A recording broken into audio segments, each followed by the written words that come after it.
গণঅভ্যুত্থানে গত ৫ আগস্ট পদত্যাগ করে ভারতে চলে যান সাবেক প্রধানমন্ত্রী ও আওয়ামী লীগ সভাপতি শেখ হাসিনা। এতদিন তিনি সেখানেই অবস্থান করছিলেন। ভারত থেকে সৌদি আরব, সংযুক্ত আরব আমিরাত ও ফিনল্যান্ডে আশ্রয়ের জন্য চেষ্টা করেছিলেন বলে জানা গেছে। তবে সাবেক এই প্রধানমন্ত্রী দুবাইয়ে আশ্রয় পেয়েছেন বলে এক গোপন সূত্র নিশ্চিত করেছে। তবে ঠিক কবে নাগাদ তিনি আরব আমিরাতে পৌঁছান তা এখন পর্যন্ত নিশ্চিত হওয়া যায়নি। সম্প্রতি আরব আমিরাতে দেখা যায় নারায়ণগঞ্জে সাবেক সংসদ সদস্য শামীম ওসমানকে। ধারণা করা হচ্ছে শেখ হাসিনা দুবাইয়ে শামীম ওসমানের বাসাতেই অবস্থান করছেন।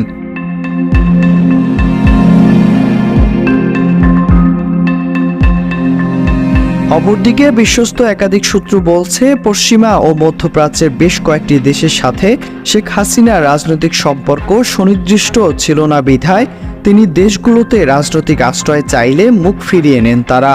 ফলে শেখ হাসিনার শেষ গন্তব্য দুবাইতে হয়েছে।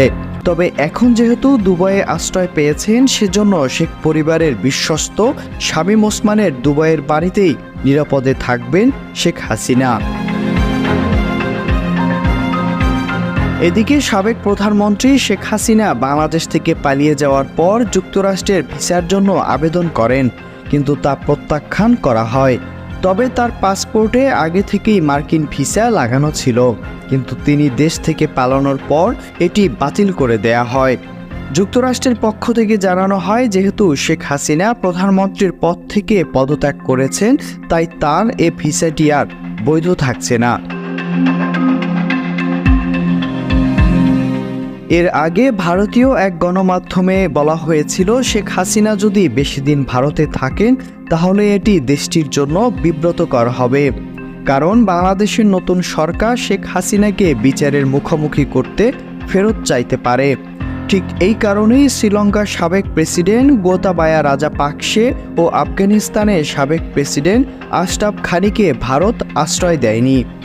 অপরদিকে জুলাই হত্যাকাণ্ড সহ সংগঠিত সব গণহত্যার জন্য মানবতা বিরোধী আন্তর্জাতিক অপরাধ ট্রাইব্যুনাল সহ দেশের বিভিন্ন থানায় মামলা হয়েছে।